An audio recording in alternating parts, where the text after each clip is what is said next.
This is forward? Yeah. Backwards? Backwards. Yeah. Imagine you want to point something, Oh, okay. Okay. Wonderful. but please, Uh-huh. please don't press this one because you black out the Black. screen. Ah, okay. Okay. So it will I be have to black. be I will careful. have to run to the Okay. stage. Sure. and- Sure. yeah. We're noted. You're going to use the podium, yeah? I think I will text message to You're doctor. using the podium? Yes, I will use the podium. Yeah. Thanks so much. Yeah. Mikhail, I don't have his WhatsApp. Yeah.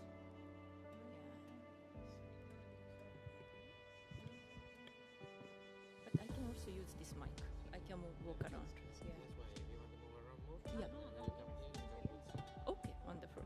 Yeah. Yeah. David, Thank you. Okay. Yeah. Wonderful. Thank you so much. 1, 2. Ah, okay. 1, 2. Yes, it's working. Yeah, great. Yeah. Okay. Doc. He's coming. He said he's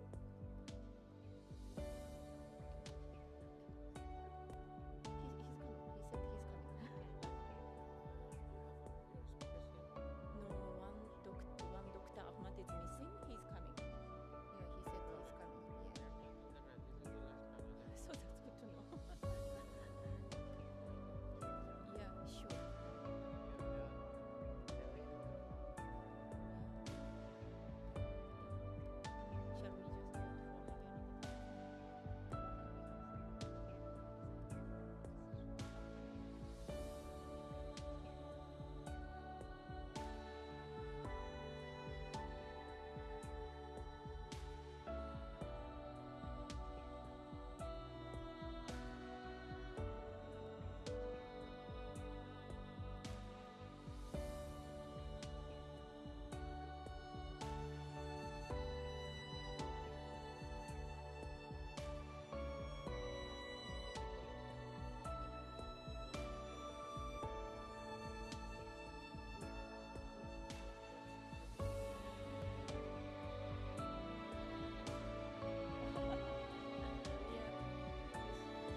the Track 4 event on health, addressing the health impact of climate change on the vulnerable segment of the society, particularly focusing on migrants and mobile population in the MENA region. My name is Masako Ueda. I'm the Regional Migration Environment Climate Change Specialist of International Organization for Migration, IOM, Regional Office for Middle East and North Africa. It's our great pleasure to jointly organize this important side event with the World Health Organization, WHO, Regional Office for the Eastern Mediterranean, as well as in close coordination and great support from the UNFCCC colleagues. The interlinkage between health and climate change is well established within UNFCCC processes. The convention itself recognizes and highlights health as one of the three categories of the adverse effect of the climate change, along with ecosystems and socio-economic systems. Also, there is a growing recognition of human mobility linked to the climate change, particularly in relation to the loss and damage, and also adaptation work streams. Human mobility, including displacement, is recognized as one form of non-economic losses. Concurrently, migration can be an effective adaptation strategy if it takes place in a safe, orderly, and regular manner. By enabling people in a climate and hazard-prone areas to move to safer locations and pursue their lives with dignity. The Paris Agreement request and request the parties to respect the right to health, as well as the rights of migrants. The climate change affects everyone, but its impact on the individual is unequally distributed. Migrants and other mobile population face greater exposure to health risks of climate change because of their pre-existing vulnerabilities linked to their mobility patterns and status, as well as the specific working condition in the destination countries. The nexus between climate change, health, and human mobility require further discussions and attention in the climate change discussions. IOM, together with WHO and other partners, is spearheading this discussion and promoting the better understanding of the nexus. So today's session is one of such platforms to have a discussion and explore this nexus. This session brings together parties and non-party stakeholders to deliberate on the health impact of climate change on vulnerable segment of the society, with particular focus on migrants and mobile population in the MENA region.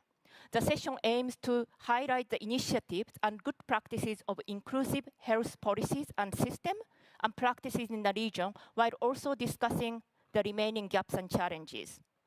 The session consists of two segments. First, we would have the high-level video sessions, speeches, and also presentation, followed by the second segment, which is the technical panel discussion. So without further ado, we would like to start with the first segment. First, we would like to show you a video message from our regional director, Mr. Othman Berbesi. I am regional director for Middle East and North Africa. Mr. Berbesi joined IOM in March 2003. Since then, he has held various positions across multiple IOM portfolios, including Chief of Mission of IOM Libya and Senior Regional Advisor for Middle East and North Africa at our HQ in Geneva. So now, if you could show the video of Mr. Berbesi, please.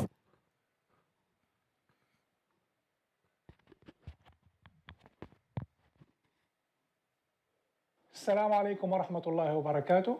Ladies and gentlemen, distinguished colleagues, please first allow me to apologize for not being able to attend this event in person due to an urgent commitment that I have to attend to in Cairo. And thank you for joining this event during the MENA Climate Week in Riyadh to address the pressing issue of the intersection of climate change, health, and migration, especially on the most vulnerable segments of society. This session definitely takes place at a pivotal moment where health impacts of climate change are gaining increased attention in the MENA region as one of the world's most vulnerable regions to climate change. The challenges posed by climate change are not abstract or distant. They are tangible and affecting the health and well-being of all of us. While we are all affected by climate change, the health impacts are distributed unequally, and this is linked to existing gender inequalities, age, disabilities, and social and economic factors, including immigration status. When people are confronted with the devastating effects of climate change, they are often left with either two: stay and adapt, stay and accept diminished quality of life, or leave the place they once called home. The World Bank predicts as many as 19.3 million people in North Africa alone may be displaced by 2050 as a result of climate change. Distinguished participants, ladies and gentlemen, the most vulnerable segments of society, including migrants, internally displaced persons, and other mobile populations, are affected differently and continue to face increased health threats and vulnerabilities. The escalating and dire impacts of climate change on health transcend borders and touch the very essence of human well-being. Migration itself, often seen as an adaptive strategy, can lead to an array of health challenges. On another perspective, people who move for economic reasons often find themselves in areas vulnerable to climate change, experiences many serious health consequences. This is particularly true for migrants working in countries with extreme heat environments in our region. Moreover, the nexus between climate change and human health is well recognized in the international treaties on climate change, strongly resonating with the 2030 Agenda for Sustainable Development and its Sustainable Development Goals, 3 on good health and well-being, as SDG 13 on climate action. Addressing this nexus is critical to achieve universal health coverage in line with the SDG target 3.8. The Global Compact for Safe, Orderly and Regular Migration, GCM, as the first ever UN Global Agreement on International Migration, also calls for incorporating the health needs of migrants in national and local health care policies and plans, in line with the universal health coverage aspiration.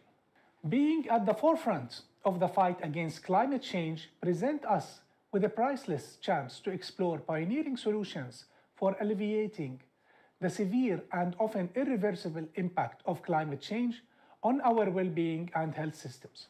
IOM is conscious that the nexus between climate change, migration, and health is an arena that presents opportunities for collaboration to protect the health and well-being of everyone, including mobile population. 2 weeks ago, we conducted the first-of-a-kind sub-regional workshop in Kuwait, focusing on the interlinkages between climate change, migration, and health, their impact on host societies, and temporary contractual workers in the Gulf countries. As a result of the workshop, government representatives, the UN system, private sector, civil society, and academia came together as a united front to discuss good practices, challenges, gaps, and produce a set of recommendations to deliberate innovative, evidence-based policy formulation to address such issues in the lead up to COP28.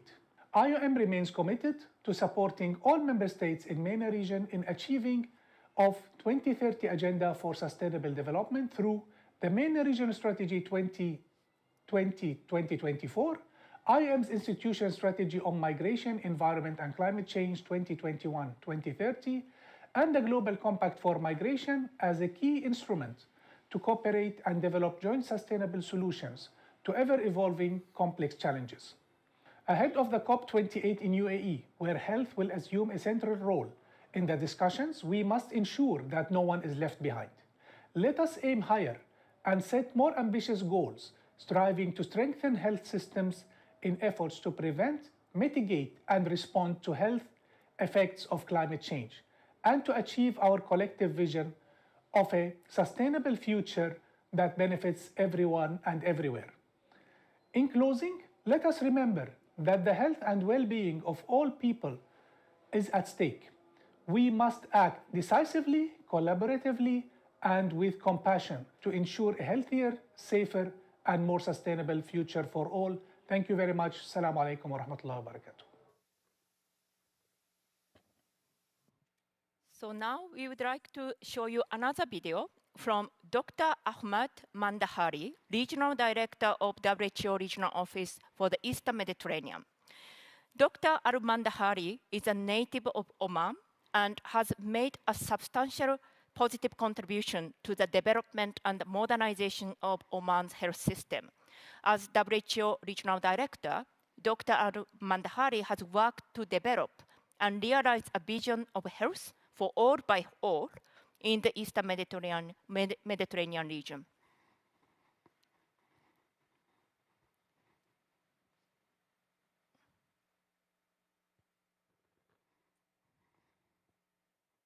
Bismillah ar-Rahman ar-Rahim. Distinguished guests, Assalamu alaikum. I thank you for joining this climate change and health session of Regional Climate Week in the Middle East and North Africa. We gather once more to address the climate crisis, which challenges the survival of humanity. We have a responsibility to our planet and future generations, and must do our utmost to tackle this global threat for their survival and prosperity. The climate is already changing, and this emergency is a daily reality. As we witnessed this summer, the impact of climate change is increasing. Most recently, Libya suffered devastating floods in the aftermath of Storm Daniel. Climate change and health is a strategic priority for the World Health Organization. Today, 1 in 4 deaths can be attributed to preventable environmental causes. WHO estimates that climate change kills an additional 250,000 people every year. Rising temperatures, extreme weather conditions, air pollution, wildfires, and compromised water resources, land and food production increase the incidence of chronic diseases and adverse pregnancy outcomes. It fuels the spread of infectious diseases. Climate change has reduced the volume of groundwater in the occupied Palestinian territory. This is likely to increase the prices of agricultural products, particularly those relying on irrigation. Estimations suggest that 7% of farmers in the territory have abandoned their lands because water has become too costly. Between 1980 and 2022, precipitation in the southern and eastern Mediterranean region decreased by 8% per decade. Precipitation is projected to decline further in these countries. But while some countries lack water, others face floods, and in fact, precipitation will increase in the Arabian Peninsula. The World Bank estimates that up to 132 million people will fall into poverty by 2030 because of climate change. By 2050, climate change will have displaced about 1.2 billion people. The health consequences of climate change have economic implications. Our health systems must be resilient and ready to respond to the anticipated climate-related emergencies and population movements. We must make sustainable changes now for lasting positive impact, especially for the most vulnerable groups, women, children, and older people. But this has a cost. The government of Egypt pledged to cut emissions by 25% by 2030, which will require $50 billion. We call for more commitment so that all countries and territories in the region can take urgent action. Distinguished guests, the United Arab Emirates will host COP28. WHO will bring delegates for Health Day on 3rd December 2023. This will be a key opportunity to advance the Human Development Agenda on climate change and health on the global stage. Let us be agents of change for humanity and advocate for our regional vision, health for all, by all.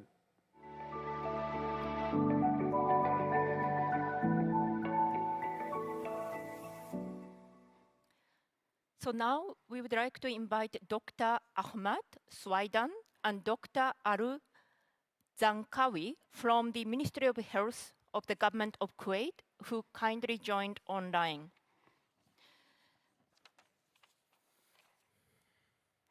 Dr. Al-Swaidan is a public health senior specialist and chief technical advisor to the assistant undersecretary of the public health at the Kuwait Ministry of Health. He has more than 15 years of experience working with Kuwait Public Health Administration with a doctorate degree in epidemiology. Dr. Al-Zankawi is a public health physician working in the Environmental Health Department at the Public Health Administration in Kuwait. He holds a master's degree in public health. He is a member of the National Committee for Climate Change and Health Adaptation, as well as a member of the Climate Change and Health Vulnerability and Adaptation Assessment Team. As our regional director mentioned, IOM had a great honor to collaborate with the government of Kuwait just 2 weeks ago through the Ministry of Foreign Affairs to organize a Gulf sub-regional workshop in Kuwait on the interlinkage between climate change, migration, and health, under the auspices of His Excellency Minister of Foreign Affairs in Kuwait. Dr. Al-Swaidan and Dr. Al-Zawakani will speak about the impact of climate change on vulnerable population and the Kuwaiti government initiative. Both doctors, we hope you can hear me. Good Wonderful. morning. So the floor is yours. We can hear you. We can also show your presentation on the screen from our side. Sure. Should we share our presentation? Screen? We can share from our side if it's your prefer, but if you prefer to share from your side so that you have a control, please feel free to do so. Sure. Yeah, maybe it's better to share from your side, and we'll go from there. Sure. And if you want us to move to the next slide, if you can say next, and then I will move your slide. Excellent. Good morning again, and thank you for having us join in this meeting. We are honored to be here and to give this talk. I'm Dr. Mohammed Al-Swaidan, and thank you for introducing me. And my colleague, Dr. Ali Zankawi, will also be presenting part of this presentation. So we'll very briefly talk about climate change and health of vulnerable populations in the region. Can you please go next? So overall, we'll talk about climate change in general in the region, given Kuwait as an example. And then we'll talk about climate change and health in general. Yes. And then in the next section, Dr. Ali will be talking about Kuwait's efforts and progress in vulnerability and adaptation assessment, and then go through the gaps and challenges. Next.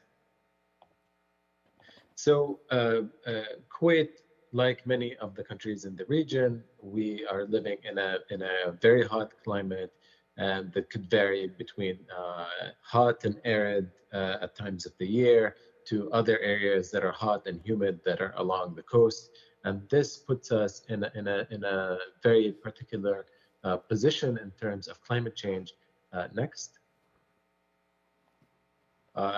And one of those issues is the rising temperatures. So based on the predictions, in better scenarios, there's an expectation of 1.7 degrees Celsius increase in mean annual temperature. And in worst case scenarios, there is a 6.2 degree Celsius increase. Next. Not only the mean temperature is of concern, but also the number of days where the mean temperature is high and we have heat waves. And that in better scenarios, we have 70 days on average per year.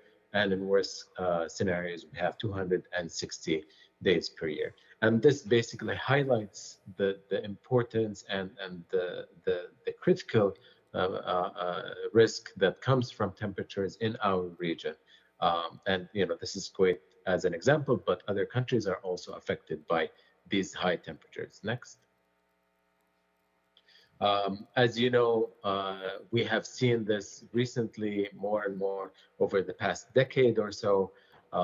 Because of the change in climate, because of the increased desertification, there are more days where we have dust storms and dust in the air, and we have these events. Next. And we are a developing region. Our urban environments are becoming more dense. We have more people becoming more urbanized. The population is growing. And as a result, having that combination with climate change will increase the need of air conditioning, increase the need of indoor temperature cooling, which also raises the risks of urban heat islands in the area and especially in the cities, especially that most of our countries are becoming more and more urbanized, and that affects the city areas. Next. This is also the torrential rains, the flooding has become more and more commonplace in the past years, and we've seen that in many of our countries, and how this can damage the infrastructure, how it can cause injury and risk to human life. Next. So next we'll be talking about the climate change effects and health in general. Can you please move to the next slide? So in terms of climate change and health, because of the particular risks that we are seeing in the region, we are seeing the increased temperatures, we are seeing the unstable weather, we are seeing that could affect, have a specific profile risk for our health. And that is injuries, diseases, and deaths due to heat-related mortality, circulatory, cardiovascular, and respiratory renal diseases can be indirect effects as well as direct effects of these high temperatures and extreme weather, where individuals are at increased risk of chronic diseases due to the inability to do physical activity, the inability to walk, and their exposure to the environment. And of course, we know the disaster-related mortalities that we are seeing. Next. And in a short explanation, we see, and this is very particular to the migrant population, and I'll explain that in a bit. So the direct effects that we are seeing are of temperature. Of course, there's heat exhaustion, which includes severe headache, dehydration, muscle cramps, loss of fluids and electrolytes, and that could lead to a more severe state, which is heat stroke, such as loss of consciousness, reduced ability to sweat, high body temperatures, and inability to reduce the body temperature. And this could be a direct effect, a direct cause of mortality due to increased temperatures. Next. Of course, we're talking about air pollution due to dust storms, and that could predispose a lot of people to allergic respiratory diseases, as well as pollution-related cardiopulmonary mortality. Next. In addition, we're seeing the change in environment cause growth and survival and transmission of different pathogens, and change in distribution of waterborne diseases, and that could affect the food safety and water, drinking water safety in the region. Next. Furthermore, and we're seeing this, there is a change in the temperatures, and along that there is a change in the distribution of vector-borne diseases such as mosquitoes, and with that we might be affected by diseases such as malaria, dengue fever, Rift Valley fever, and other viruses that are transmitted by this change in vector-borne diseases. Next. So this is where we are really focused today. We want to talk about the occupational health and the health of vulnerable populations. We've seen a lot of these climate change factors and the risks that are happening. Those who are exposed to them are those who are going to be suffering the most, are going to be more vulnerable. And of course, those are the individuals who work outdoors, especially those who are unprotected. So so this links back to the migrant health and the populations who have a large proportion of them working outdoors and are under the risk of this effect. And this is why we need to focus on them and identify ways of how can we protect them through policies and different interventions. In addition, we have other vulnerable populations such as the elderly, children, pregnant women, and those with chronic diseases. Next. So the health effects are not only physical health effects. We are also expecting some risk due to mental health and mental illness such as anxiety, depression, aggression, and social disturbances. And these are also important issues that we need to focus on in the vulnerable populations we're interested in. Next. This is the point. I'll hand over the presentation to my colleague, Dr. Ali Zankawi, to talk about Kuwait's progress in the vulnerability and adaptation assessment. Thank you, Dr. Muhammad. Thank you, everyone, for hosting us. I actually wish that I would be there in Riyadh. I hear it's an exciting time to be there, but alhamdulillah. So, Kuwait's vulnerability and adaptation assessment, basically, there was a formation of the National Committee for Preparedness and Response to the Impact of Climate Change and Health, which was established in 2019. However, shortly after that, as you know, the pandemic hit and everything stopped. But fortunately, we started in 2023. We covered a lot of ground. It took a lot of the presentation work. Again? Can we show the...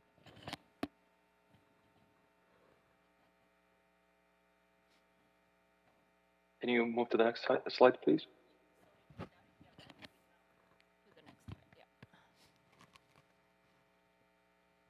So if you're not familiar with the steps of the vulnerability and adaptation assessment, I think there's a mistake in the slide. There's a duplication of one of those steps. It has probably changed, but it's okay. So just to go through them quickly, step one is the planning step, then step two is the vulnerability assessment, then we move on to the capacity assessment, then the future risk assessment, step five is the adaptation assessment, and six is the synthesis of the report. Next slide, please. So we have completed the first step, which is the planning stage. I'm gonna briefly describe the sub-steps of this one because it's quite important. Can you move to the next slide, please? So step 1A was the establishment of a project team. The consensus was to establish 6 teams: cardiovascular, food safety, which I'm also a part of, mental health, occupational health, which is the most pertinent to our presentation today, respiratory health team, and a technical team. The technical team is quite important. It's basically where you'll find most of the stakeholders, researchers, people working in statistics, epidemiology, policy review, and they provide support to the other team members since most of them are clinicians. So dividing this work was quite beneficial to get things moving smoothly. Next slide, please. So when it comes to defining the climate hazards, for Kuwait, the most important was extreme heat, acute weather events, as Dr. Muhammad just explained, air pollution, and dust storms. Next slide, please. Defining the time period, here we face some issues. I'm going to get back to them when we cover the challenges and gaps. So yeah, I'm not going to go through all of them, but you can see here there is some discrepancy between the data that we wanted from each of our stakeholders, and this goes back to the availability of the data amongst other things, which I will cover. Next slide, please. Here you can see the external stakeholders. Again, I think there's a mistake in the slide, but it's fine. So in addition to the stakeholders from the Ministry of Health, we have the geriatric department, the environmental inspection department from the Ministry of Health, and the occupational health department. We also have the Kuwait's EPA Meteorological Center, Kuwait Institute for Scientific Research, where You'll find the members and the technical team, which I mentioned, Kuwait University, Public Authority for Food and Nutrition. Most of our food is imported in Kuwait, and this is the governing body responsible for that. The Public Authority for Agricultural Affairs and Fish Resources, which is responsible for the local food production in Kuwait. Next slide, please. So currently, as we were speaking, two steps are being done simultaneously, the vulnerability assessment and the future risk assessment. We have some data available or some results available from the cardiovascular segment of the data that we have. Unfortunately, we cannot share it at the moment, but hopefully, inshallah, whenever we can, we would be more than glad to share it with you. Next slide, please. So the future steps are the capacity assessment, the adaptation assessment itself, and finally the synthesis of the assessment into a report. Next slide. Here I'm going to talk about the gaps and challenges. You can move to the next slide. So one of the challenges that we faced was we grouped them into broad categories. One of them is the team-related challenges. A lot of our members, as I mentioned, are clinicians, and if anyone here is a clinician, they can tell you how busy and crazy their schedules are. So that was quite a challenge to get everyone together in the same place at the same time. A lot of our members have minimal prior experience in conducting the VNA assessment. However, it's been a learning experience and quite exciting, at least for myself. The WHO has been quite helpful in providing a consultant to guide us through the process too. There were unexpected delays in the cross-sectoral work, which I gather is commonplace in a lot of other places, but alhamdulillah, we got things done. Next slide, please. Here we go back to the data-related problems that we faced. So there were challenges in the data availability and the format of the data. So in addition to the data being available, there was some overlap between the government agencies, but not everyone had the same data for the same set time period. But in addition to that, we had a lot of the data was lost prior to 1990 due to the war. And authorization processes took a while because it's a sensitive data, patient data. So we had to sign NDAs, but still the authorization process had some delays. There was another issue related to the occupation of when we looked into the data in the hospitals, and we wanted to know the occupation of a given patient. Sometimes the occupation stated in the civil ID is different from what the person is actually working in, which had to be taken into account. And then finally, the last slide, if you can move on, please. Due to the nature of the committee itself, it's a government committee that's responsible for the VNA assessment. So the private sector cannot be included officially in an official capacity as a member of the committee. However, we have plans to collaborate with the private sector, given that most of the construction companies are in the private sector, and a lot of the migrant and the contractual workers work in construction. Inclusion of the community itself is also quite important. However, that's in our future plans. We have yet to decide on the specific method of including the community, but it's quite important to have them represented in the vulnerability and adaptation assessment. And that's it. Thank you. Thank you so much. Thanks so much, Dr. Mohammed and Dr. Ali. We understand you are able to stay with us for another 10 minutes or so. So we have a time for Q&A. If you have any question, please feel free to raise a hand, and then we would pass the microphone for you.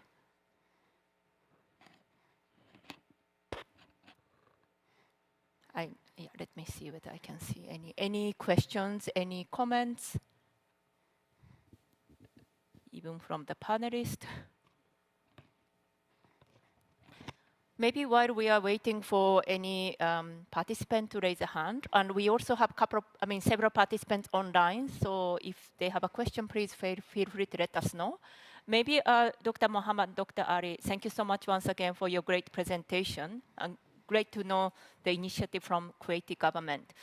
The final slide you mentioned about community.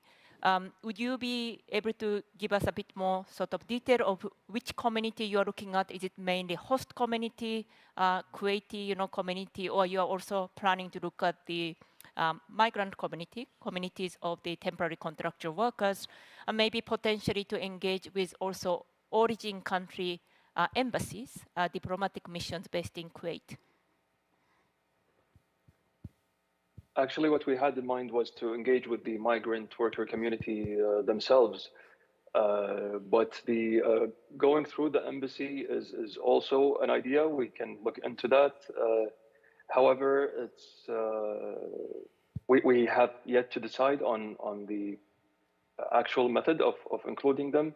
But to be honest, it was one of the recommendations in the IOM workshop that we attended in Kuwait, and I'm glad that somebody brought it up there, and we will take it into consideration.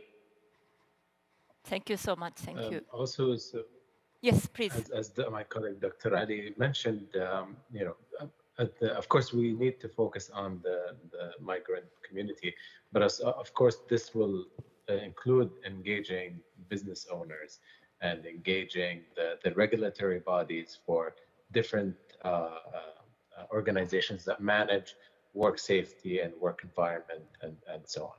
So just to add a small point to what my colleague has mentioned. Thank you so much, Dr. Mohammed. Any question, any comments? Maybe just one more question from my side. You mentioned, Dr. Mohammed, one of the vulnerable groups include pregnant women. And indeed, gender is an important aspect when we are talking about climate change and how its impact on individuals differently, depending on the existing inequalities, including gender inequalities. Do you see any other impacts, health impact of climate change, which are affecting men and women differently? And how you are planning to take that into account into the assessment you mentioned, Dr. Ali? Of course, different, it's really important for us to look into different segments of the population, whether it's by age group, by gender, and by nationality. And this is what we have been doing with the vulnerability assessment. Of course, the obvious part that we are interested in is pregnant women, because there's a lot of research that's looking at the pregnancy outcomes that are related to hot weather and climate and different aspects. However, we're still keeping an eye on other possibilities on how any inequalities can be affected more significantly by climate change. I don't know if my colleague can add anything, Dr. Ali.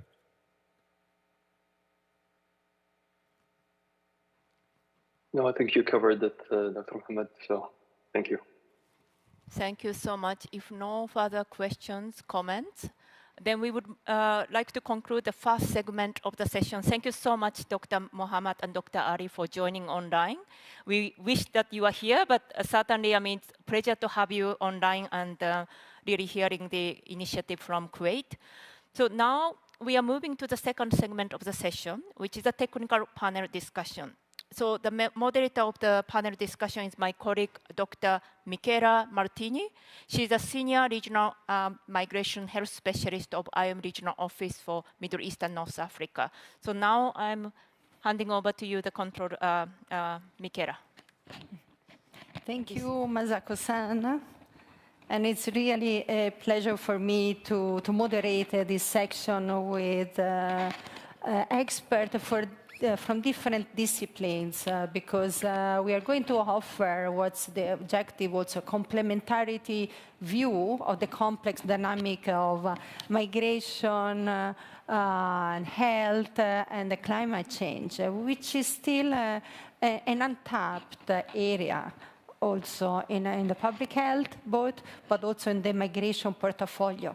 The dynamics of the three aspects, they still need more discussion, more study, and more element. And we have heard the data and the information from the two regional directors.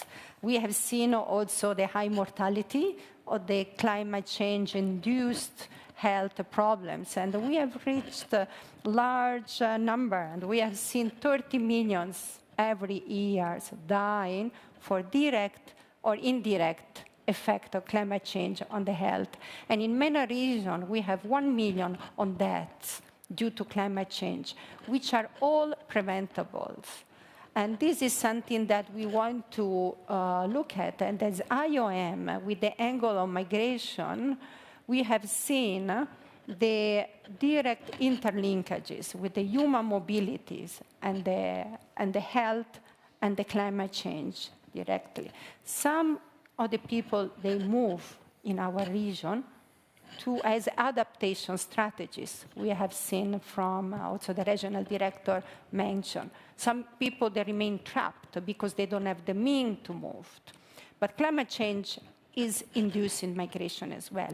But on the other side, North Africa, Middle East is already affected and characterized by highly movement of people that they move for economic reasons. And we have 16 million of international migrants in our region.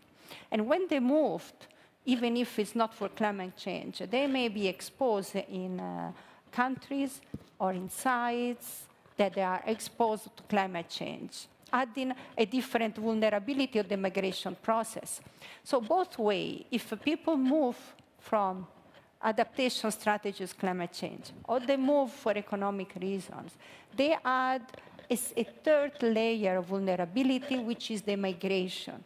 The migration has been agreed to be a social determinant of health. And this means action taken during migration, the way people they move, the way they reach the country of destination, they integrate, they're not integrated, and they live, the work, they make additional health exposure to them. And this is why it's so important to address the three dimensions of health, human mobility, and the climate change. And this is why we have set up this panel with the different expertise and perspective. But also the sixth report of the intergovernmental panel on climate change has clearly declared now that, I want to read exactly, confirm that the climate change patterns of mobility are detrimental to health. So it's now a reality, and this is why as IOM, we are here advocating to have more data, more discussion to address those three dimensions, especially in the region highly characterized by migration. So we will hear today from our panelists the different perspectives. We are going to hear from the ILO representative addressing issue of the workplace, particularly outdoor workplace and the extreme heat. And he's presenting also the deliverable of the recent international conference dedicated to this subject area, and presenting also a Qatar case study and practice. It's going to be online. So today we have two online presenters and two, as you can see, physical or present here. Thank you for joining. So from the ILO is going to address the workplace perspective. But what are the migrants? What they really need? What are the vulnerability we are talking about life cycle approach, people-centered.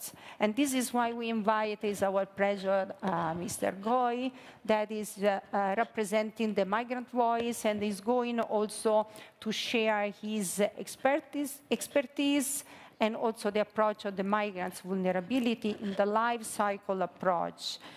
Then we know that our region is also highly affected by displacement, not only due by climate change, but we have war, conflict, and it's sad to mention even the recent Gaza-Israel conflict. This is creating displacement. And we have seen also yesterday a very interesting panel discussion on fragile state and climate change. This is an extremely important also for us, for IOM, because clearly we have seen the map, and if we see the map of the climate-exposed country and sites, they clearly overlap with the size of displacement people. So climate change is really affecting the most vulnerable sides of the population. And this is why we are here in the panel having the IFRC, which is going to address this element, also displacement. Our final speaker would be here in present, Dr. Ahmad. He will close the circle. He is a refugee himself, so he's a migrant himself, but he's also a medical doctor. And he's going to approach this perspective, closing the circle of all the thematic area, but also bringing the attention to the framework that we can use and his expertise. So I'm really excited to see those different perspectives.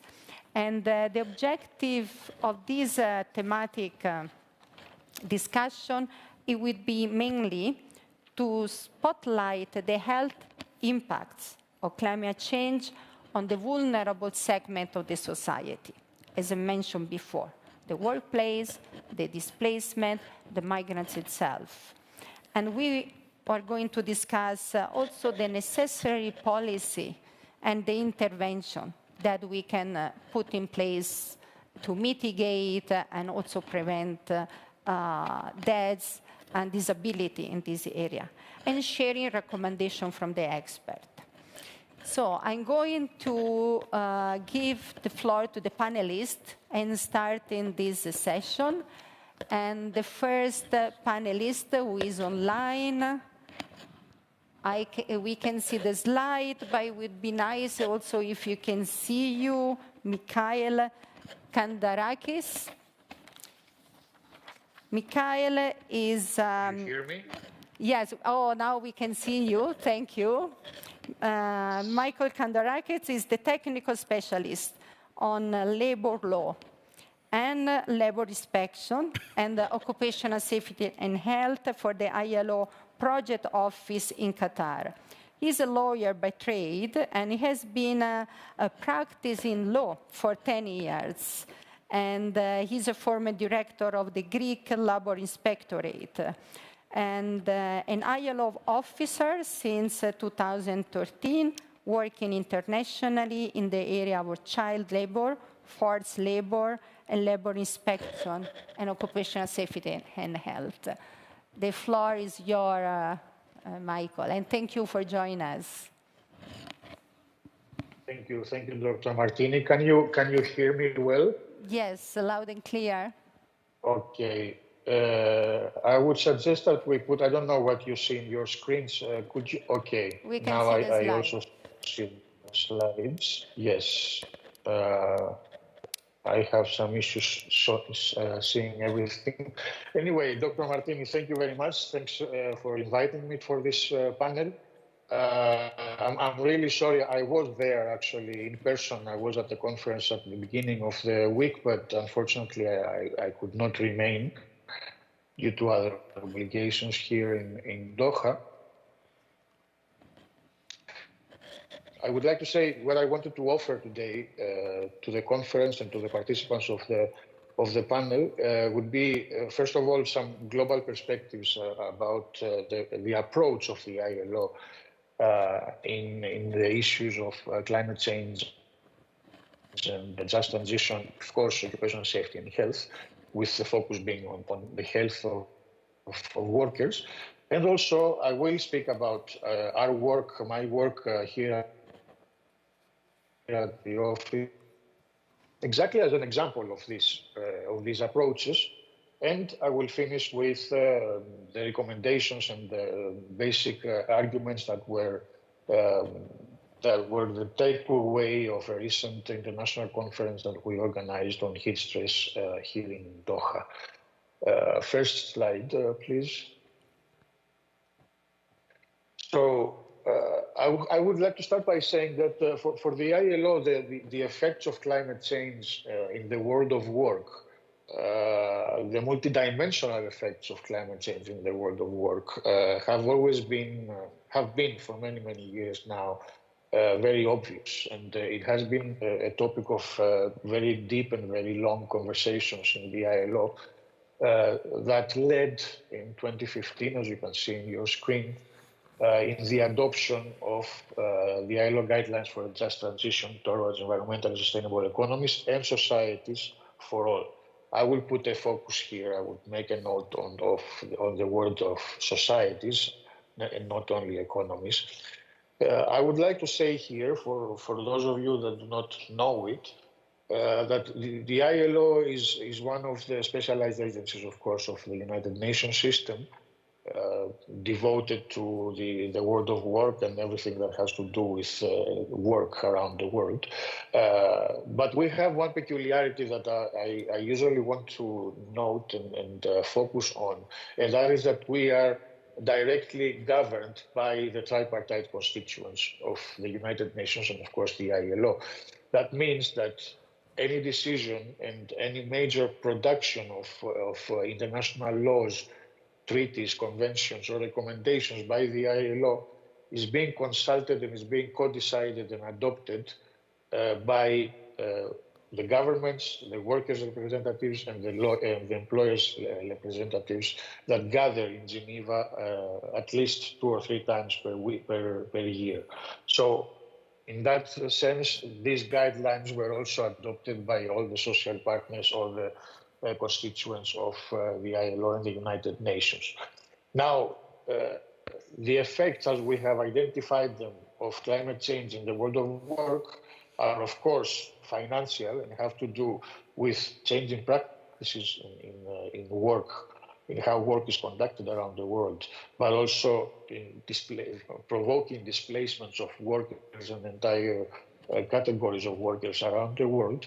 But at the same time, of course, we have to focus on the health impact of climate change in the health of workers, both those that remain in their origin country working, but also in the ones that have to be displaced and have to find work elsewhere.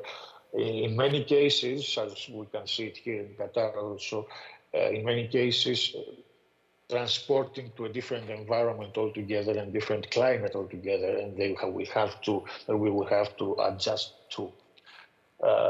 Next slide, please.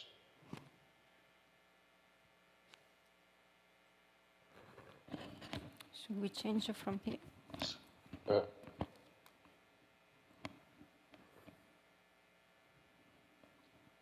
Okay. Now, a second global and very, very important issue that I would like to speak about would be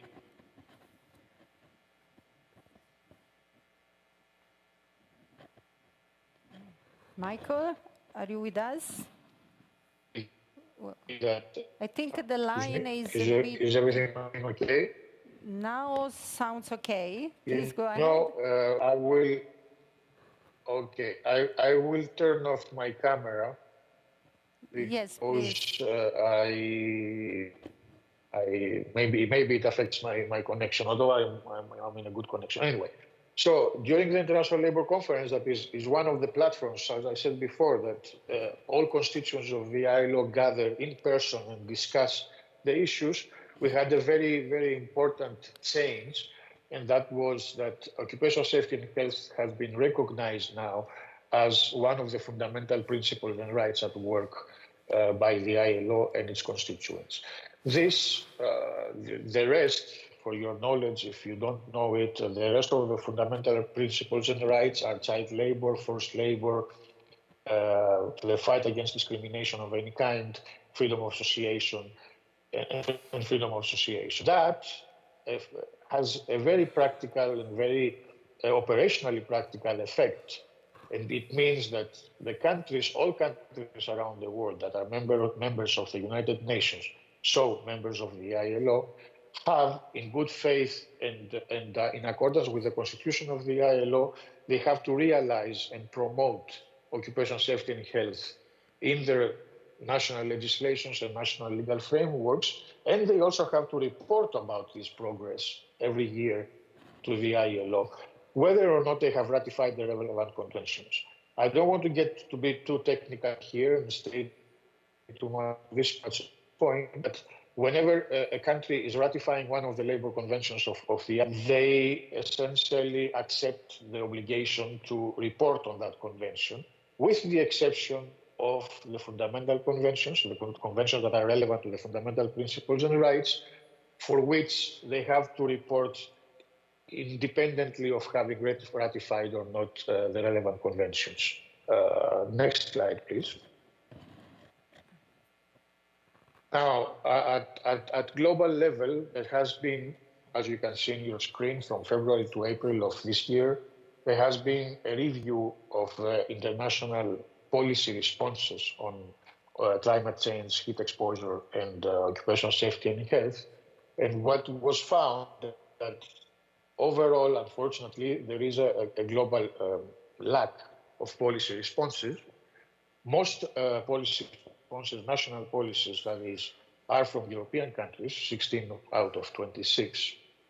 And about all of them, from all of them, around 70% was published and was adopted during only the last 5 years.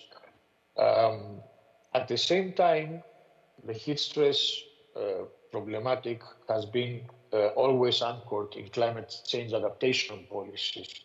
So it is anchored in broader climate change concerns, which is a good thing. And also, half of the cases in the policies also include practical tools such as guides, action plans, or risk analysis, besides legal frameworks. And of course, more than half of the reviewed responses focus on heat stress in particular. I have to say here, before we go on, that yes, the ILO work is mostly focused on heat stress, but do take under consideration general concerns about extreme weather phenomena more broadly. Next slide, please.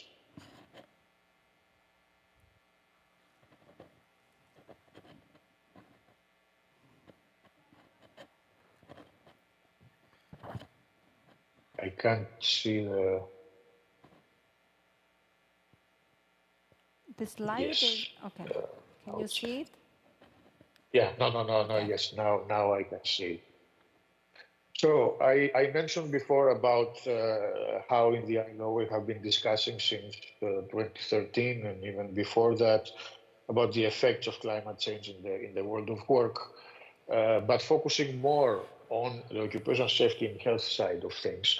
You can see again in your screens that the climate change essentially poses many challenges for the existing occupational safety and health priorities, and also policies and guides and guidance that have been produced before.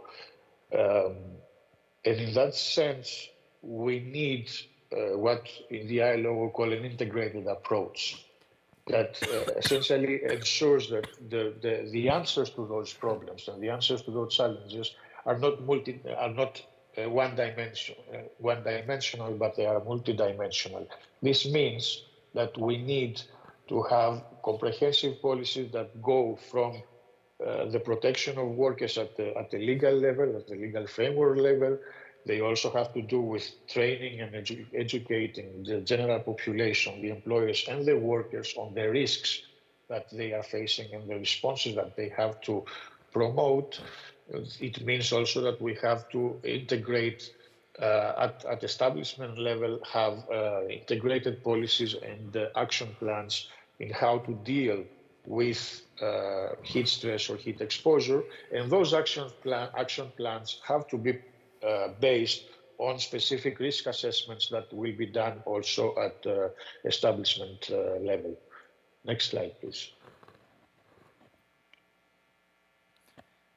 Now, the guidelines of 2015 that I just mentioned are an umbrella, I would say, policy document that sees the issue of just transition and climate change from the general perspective, but it has been supplemented in the years since 2015 by more specific policy documents and policy guidance documents that deal with different aspects of just transition in the world of work.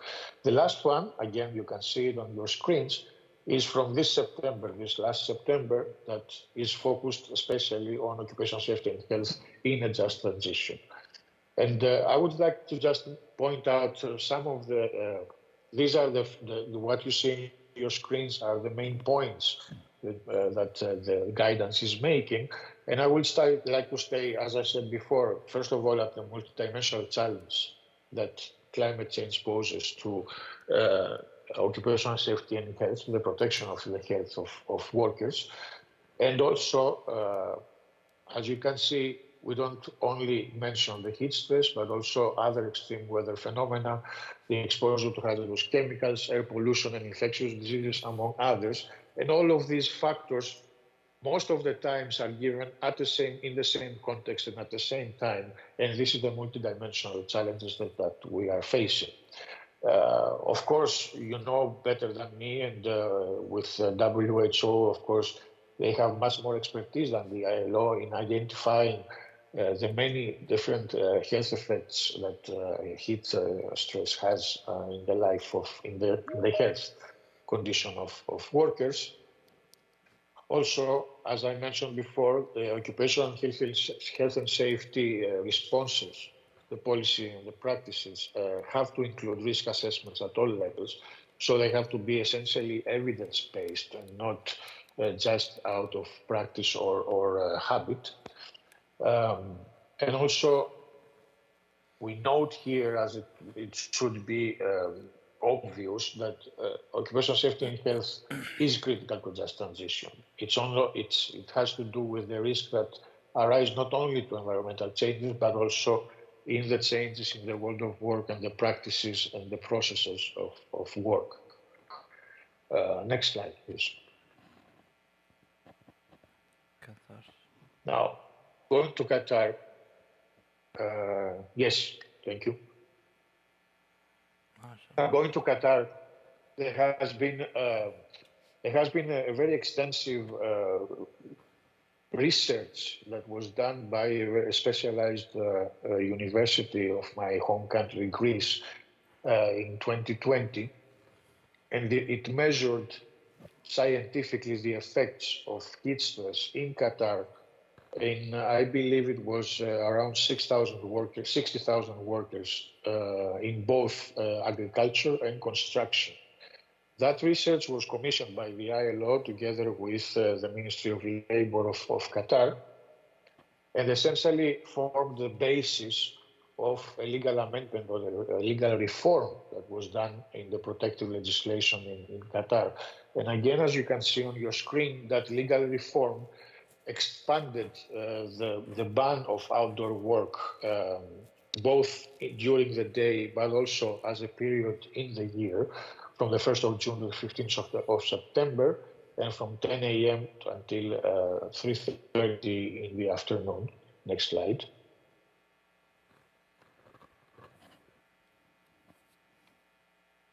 Also, there are two more slides of additional measures that did not exist before in the legal framework in Qatar, and that is that all employers have the obligation now, the legal obligation, to prepare risk assessments on how to mitigate heat exposure in their establishment. We have instituted mandatory annual health checks checkups for all workers that not only work outdoor but are in any way affected by heat. We have constituted the right of workers to remove themselves when they feel that they are threatened in their life or health. We adopted the wet bulb globe temperature index to assess the exposure, the heat exposure, and that means that we don't only take into account the absolute temperature, but we take into account any other factor that might contribute to the heat exposure, that is UV radiation, or wind speed, or humidity, and any other factor. And of course, all work, independently of where it is being done, either outdoors or indoors even, has to stop when the WBGT index temperature rises beyond 32.1. Next. I have had questions from many people saying that 32.1 is a very low temperature to prohibit work.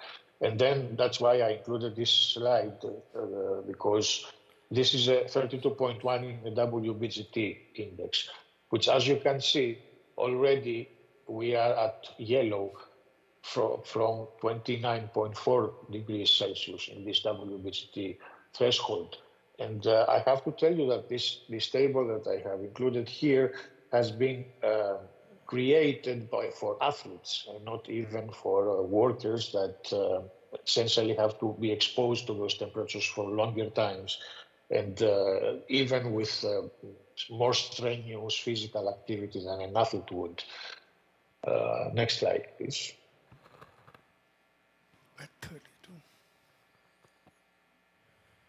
Now, the second batch, the second category of measures that were included in this legal reform was that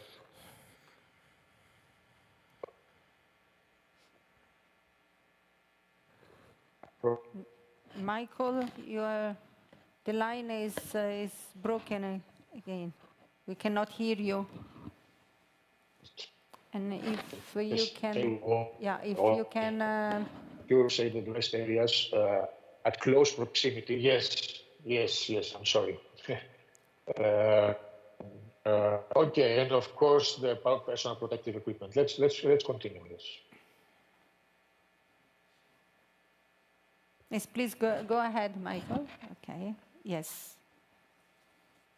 This I will not say, just that together with, of course, the obligations of the employers, the Ministry of Labour, and ourselves, we have prepared a number of training and education materials, both in the format of YouTube videos and also electronic documents that are translated in many different languages of origin in Qatar to provide guidance to employers and workers. Next slide.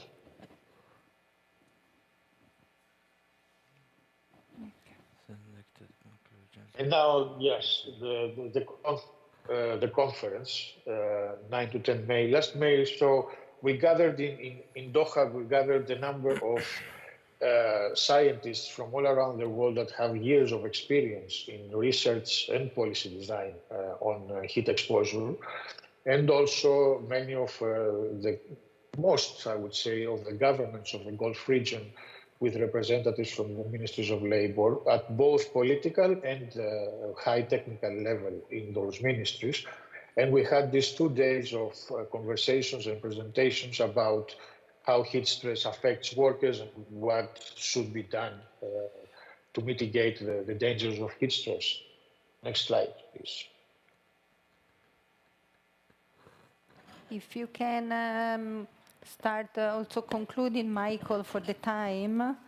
Also, yes, I can see. You know, I can tell you, Justin. Let's not. I mean, these are 2 slides again that I could be speaking for minutes and minutes on those. But I will tell you essentially 3 or 4 that are the main. Actually, let's go to the last slide. I think it's better to end up with this one. So.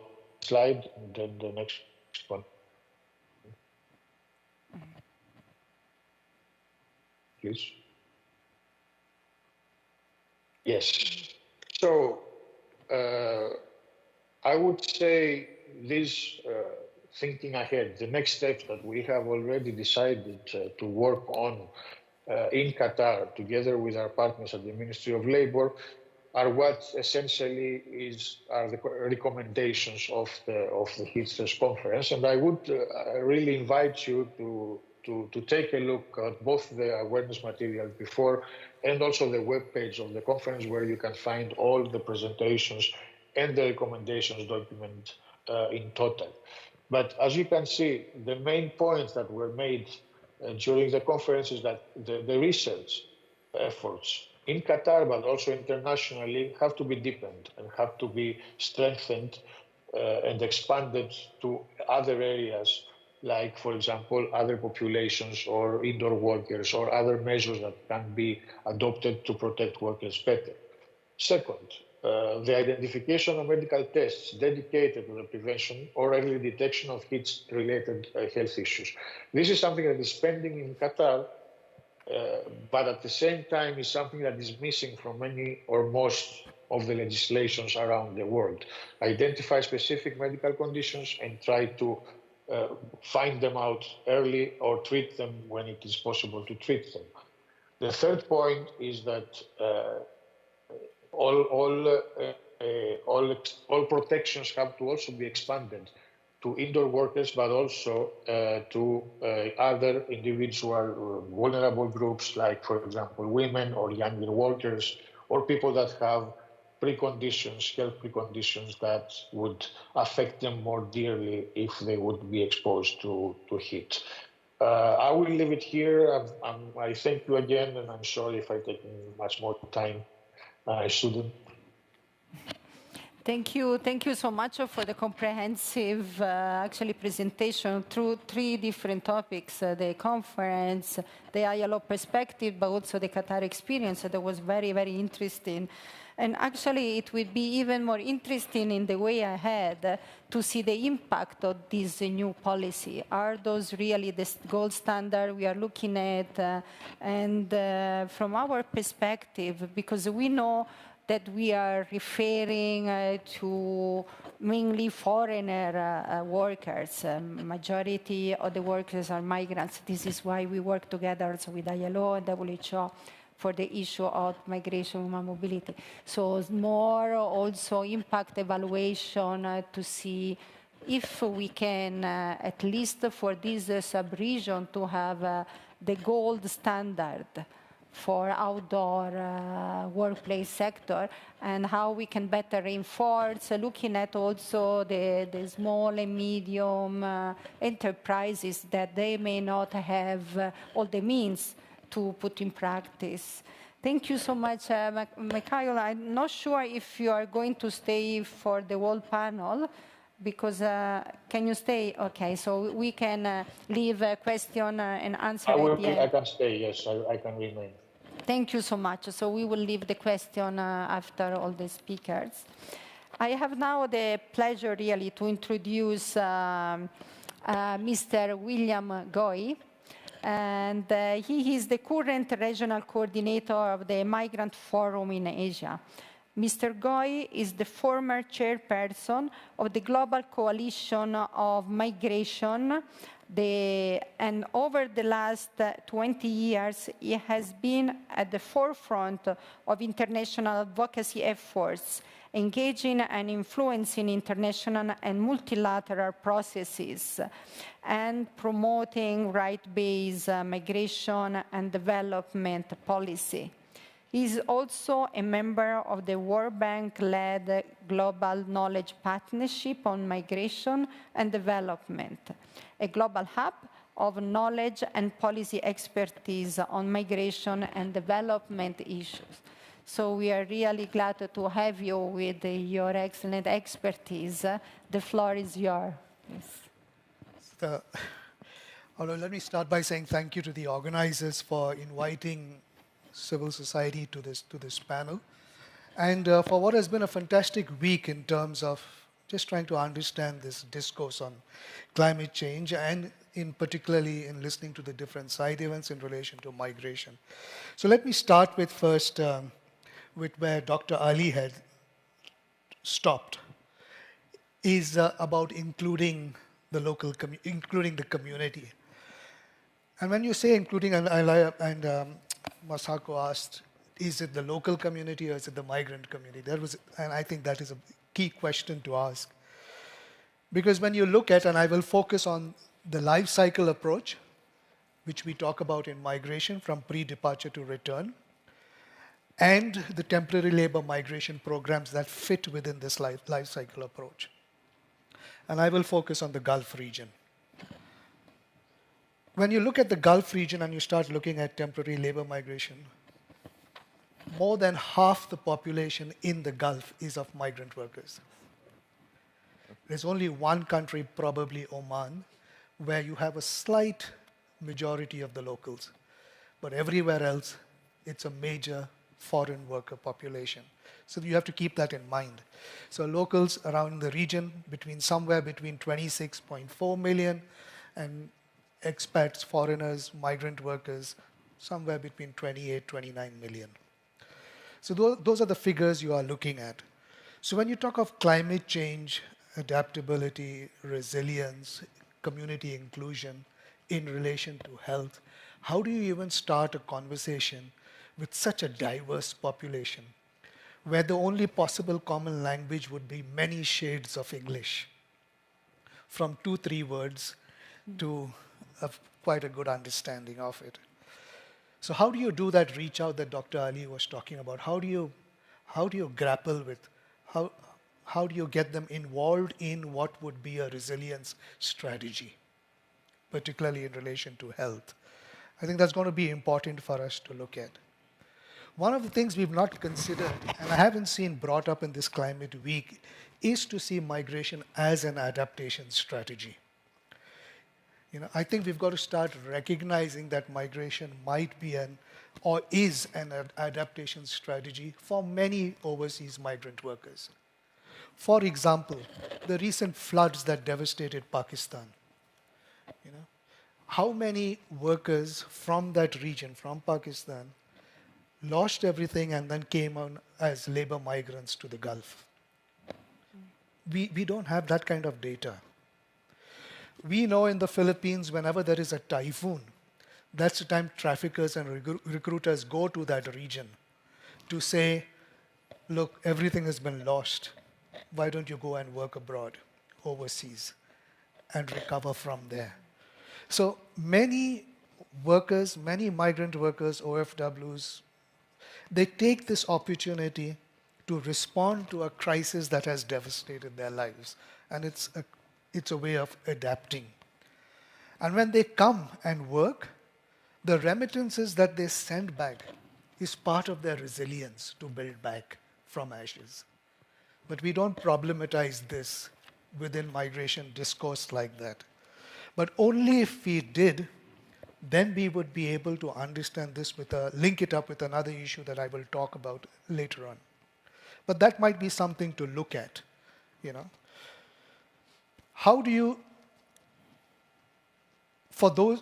start looking at migrants who have come in these kind of situations as responding to climate catastrophe and migrate because of that in temporary labor migration programs? How do you account for the trauma that they might experience? The trauma of losing everything, family, household, whatever, and then going to a foreign land and working, taking whatever job they get, low wage, low skill, just to survive, to send some money home for the rebuilding. But we've never considered, at least I haven't seen yet studies in looking at that trauma of change. Is that an issue that we need to start looking at? Do we need to start collecting data along those lines? It's something to look at, kind of thing, whether is this already an opening for us in looking at how adaptation, resilience, migration, health is part of the greater climate change discourse. When we talk of heat stress, and Michael gave a fantastic presentation of the ILO on heat stress, and before that Dr. Ali gave. And now, just a couple of days ago, Guardian reported on a story that they have carried 2-3 days ago in their paper about infertility among migrant workers, Nepali migrant workers who have spent long periods of time in the Gulf. And the implications of that for Nepal and its population kind of thing. So, but when we start looking at that, and these kind of situations that Dr. Ali and Michael were talking about, what is the access to health that is available then for migrant workers, kind of thing, is something we have to start looking at as well. And not only in terms of access, but access in a life cycle approach would mean in a continuum, even when they go back home. Because obviously there are certain medications that are available in this part of the world that might not be available in another part of the world. So in a life cycle approach, do you have to take that into consideration for workers who are going back? Will this medication, which they have now become dependent on, is it available back home? This kind of treatment, which now they need regularly, is it available back home? What would be the responsibility in a life cycle approach in migration governance to start considering that is something we might want to think about.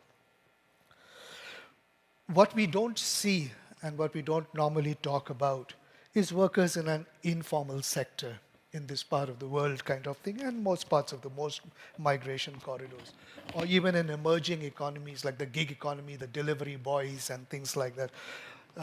Here, of course, when we come to, and we saw that there's a lot of urbanization and concentration on urbanization, but many migrant workers also come to the agricultural sector, to the animal husbandry sector. You know, there are thousands of, let us say, camel farms in this country. You know, and what are the access to health issues that these workers, because it's camel farms, you have to be out there in the desert in the heat, look after, care for the camels and things like that. Where do we get data on this? How many migrant workers are within this kind of a sector, of the informal sector, which exposes them to a lot more health risk than from the formal sector that comes under, industrial workforce? Something I have always grappled with and I've never been able to find answers to is the way we construct the neighbor migration programs. When you go to accommodation places of migrant workers, particularly those in the low-wage, low-skill kind of sector, these accommodations are huge, big compounds where you have hundreds, even thousands of workers in one vicinity, all male kind of thing, who are at least for a minimum of 2 years, because these contracts are for 2 years.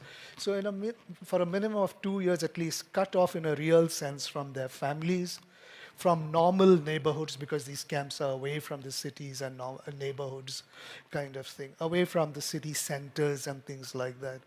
But they live in these accommodations for 2 years, transported to work, brought back, transported to work, brought back. What is the mental health? How do you gauge mental health of workers in this kind of a setup? You know, because health, the way we look after ourselves is we have our social health to think of, life-work balance we think of, we have cultural activities that we partake of, we have a social life, a family life that we participate in. All this is kind of out of bounds, at least for a minimum 2 years, for these men in the thousands in these accommodations. Does it have an impact? Are there studies on how this affects their own understanding of what society is, their own understanding of what culture is, and their own responses to their own families when they go back? How do they adjust back in a family setting when they've had this kind of life for 20, 30 years? Because the going home is only for sometimes 3 weeks, 2 weeks, that kind of thing, after every 2 years. But when they finish and go back, how do you look at that?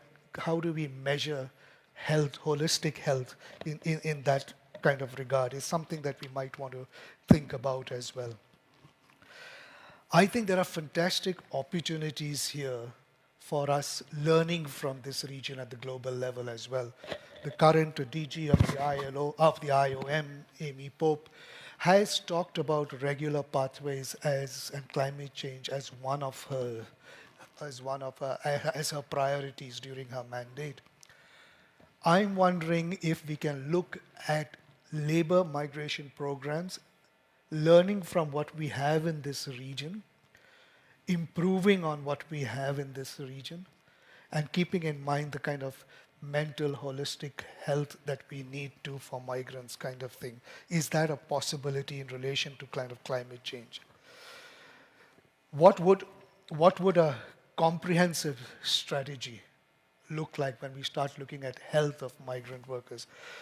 And remember, what I'm talking about is workers in the formal sector, workers in the informal sector, and then you also have the added issue of workers inside the household, which is domestic workers, and then you have the added complexity of the different cultures.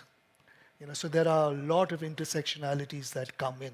So if you are ever going to have a dialogue with the community, the complexity of it is quite something you will have to grapple with.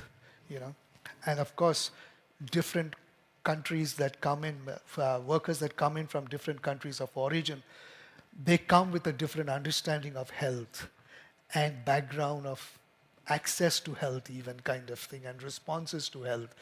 So there's a lot that needs to be unpacked when we look at health within the migration kind of discourse.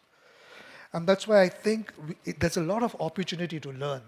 In this last climate week, I'm amazed at what was presented in terms of researches, technical researches on carbon capture and things like that and all. But this is a whole area of research that we've heard nothing about. But it would be tremendous if we had research like this, because I don't think it's a rights issue anymore. I think it's searching for our own humanity kind of thing. It's understanding our own humanity that is becoming crucial now, even as we engage with climate and looking at this. So if I started by saying that for some it is an adaptation, resilience strategy, migration, then if we even recognize that within this region, then what would contributing to a loss and damage program look like? That might be something to look at. In a certain sense, we have been indirectly, by giving them jobs, but not questioning the root causes of why they are moving, but by giving them jobs, we have, in a certain sense, indirectly contributing to loss and damage. But what if it became more formal? What if it became a program? That would be some way of contributing to this climate discourse in a way that brings people together, in a way that builds resilience, builds adaptation, and builds a human response to the current crisis that we are dealing with. Thank you. Thank you so much indeed to have brought the human side of what we are discussing. We keep mentioning numbers, and it looks like the problem is quantified for the number, which is fine. Public health, the size estimation is the most important topic. But what you brought is behind each number, there is the human side, and there is the humanity, as you mentioned. But I really like to see how the Michael intervention, your intervention, are totally interconnected. We cannot talk about workplace element if we don't look at what is happening after work setting. You mentioned the accommodation, but there is also a community behind. There are cultural practices, there are approach, different perspective of health. And I know also ILO has put a standard for accommodation, so it's not looking at only the workplace exit. So I can see the complementarity of both intervention. And I also note in the NSC that you are talking about access to services. And I've seen the new regulation that Michael showed in Qatar, early diagnosis and treatment. This is critical because majority of the health disability, I'm talking about disability, not in health, when they are more progressive and severe, they are treatable with early diagnosis. So in most of the case, access to service for migrants can save the life. And also the element of the life cycle of the migrants when they return.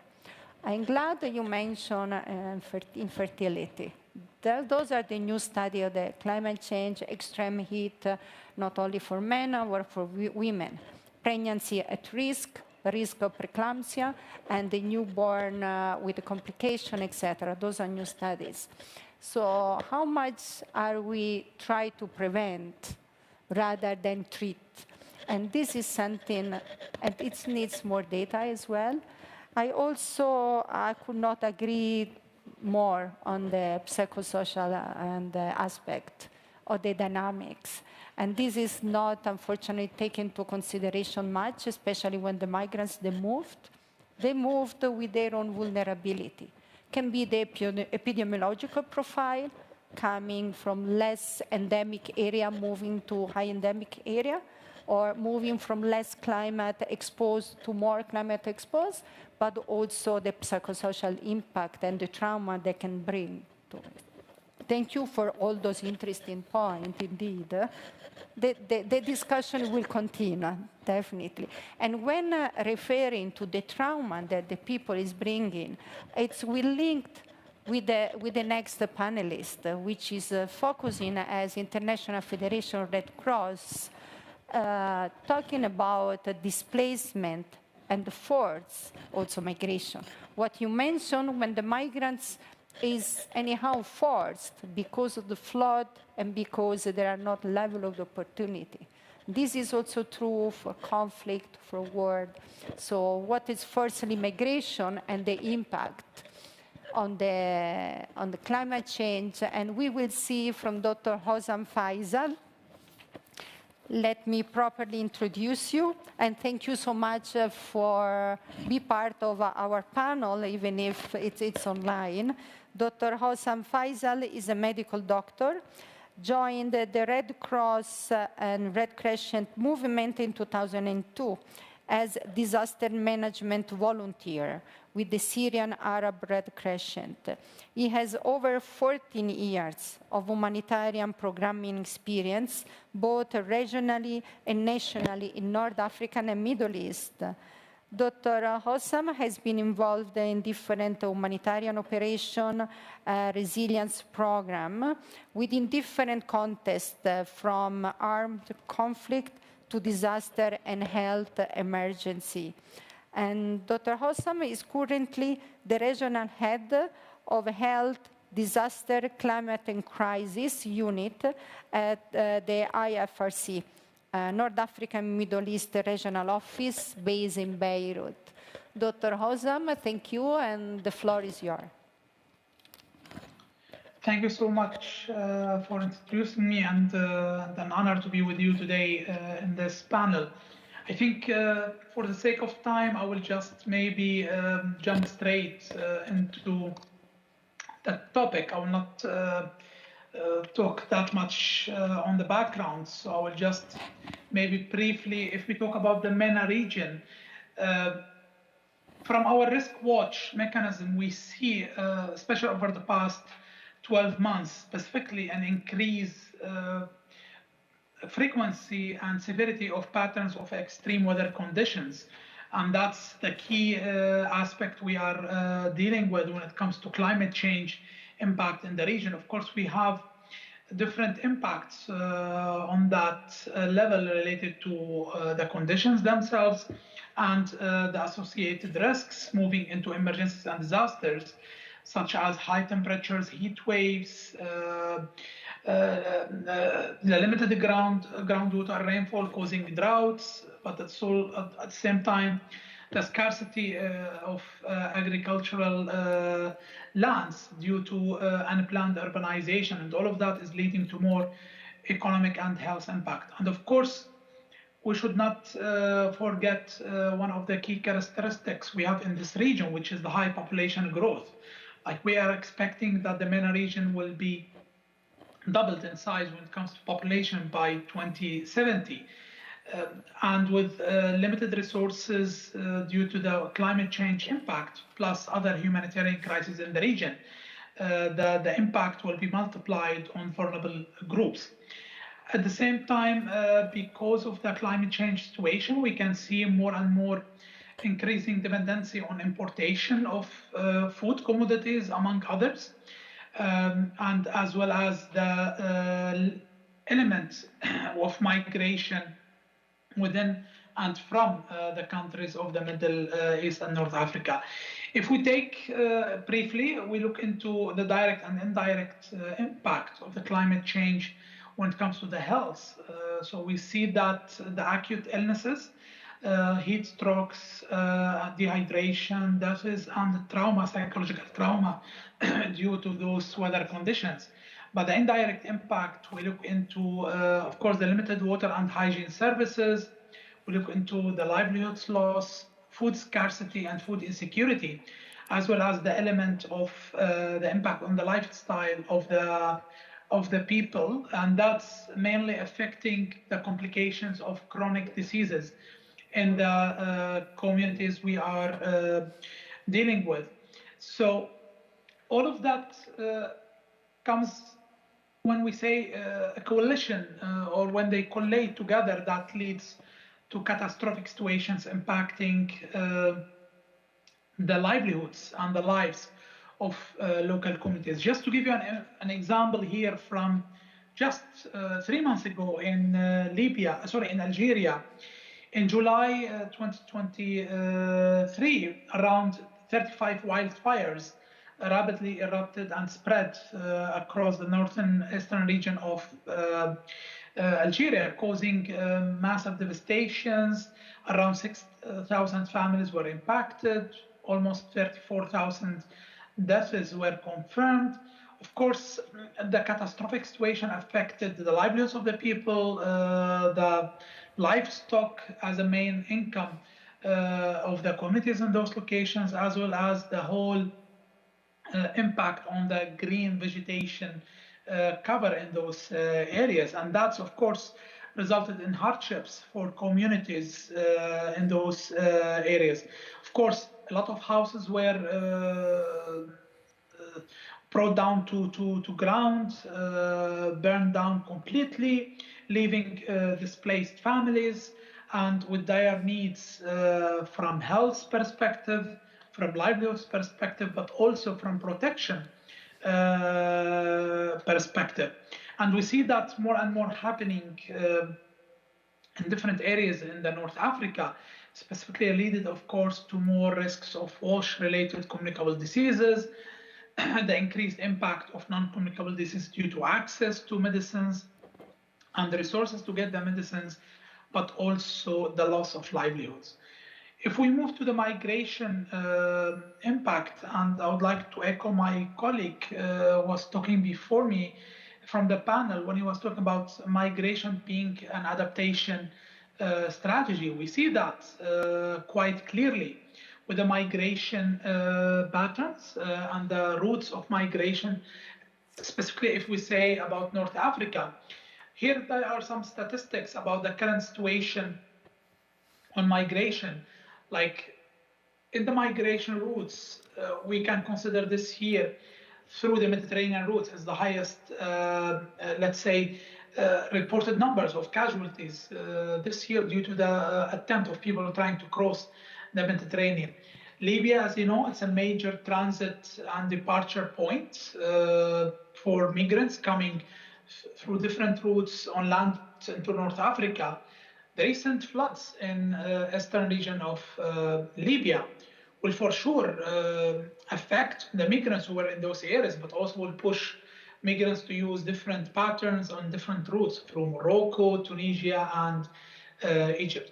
So the issue of climate change impact causing stress, of course, to marine ecosystems as well, and the ecosystems of the fishermen and the fishers, and also to the communities using tourism as a source of income.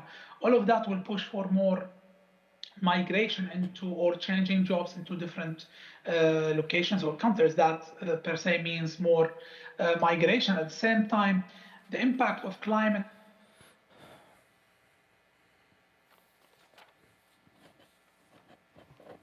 I think we have lost you. No? The connection is... Can you hear me now?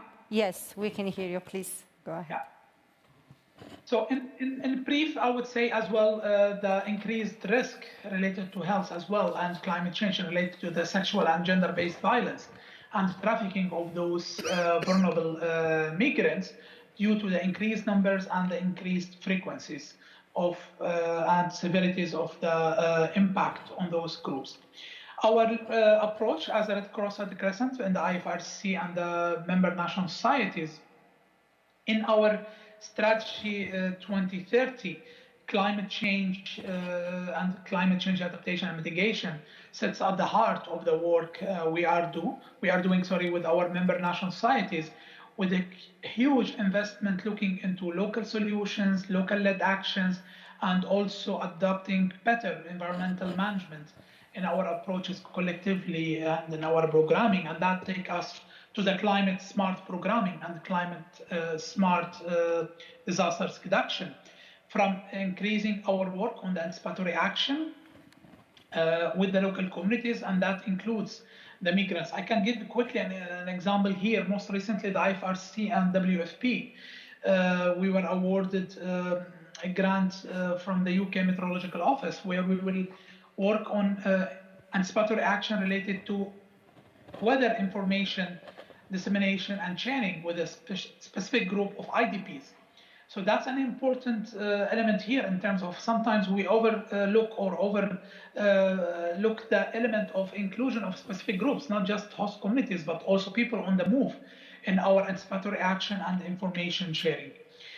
For us, when we talk about climate smart DRR, we look into early warning, early action, raising awareness at community level and increasing the community knowledge, looking into the legal base in terms of helping and supporting governments to improve their disaster laws, moving to community solutions from community-led risk assessments and planning, increasing the element of nature-based solutions as a response option in our programming, and importantly in this region, the urban resilience component. So that's in brief. I wanted to give you an overview of how we see that from our perspective, from the IFRC, from the International Federation of Red Cross Red Crescent, together with our 191 members across the world, bringing a local network of 18 million volunteers coming from the local communities, representing the local communities in their own advocacy and in their work on a daily basis. Over to you. Thank you. Thank you so much to have really complemented with this interesting part of, as you said, people with forcibly moved, and also to mention the Mediterranean crossing. And we should also mention the Gulf of Aden and the other, what we call the mixed migration flow that is going starting from the Horn of Africa toward Djibouti, the desert, and then crossing Gulf of Aden through Yemen to reach actually the Gulf, Saudi. And then we know that that route is also increasing, and mortality, disability is enormous, and more attention we need to give also to those aspects. And some, actually, IOM has done a study from the Horn of Africa on these migrants, and 40% of the people were, of course, forcibly to moved, and around 35% because of climate change. So it's also those mixed migration are changing in the nature, and more people is crossing in such a hardship situation because of the climate change. And again, I agree also with the more data we need. Thanks also for sharing your perspective on the inclusion of also human mobility and the migrants into the DRR and all the adaptation strategies. Thanks. I'm going to present the last speaker for today, and then we will open for question and answer. So it's a really pleasure to have with us our Dr. Ahmad, Dr. Ahmad Ouda. He is young. We are all young, differently young.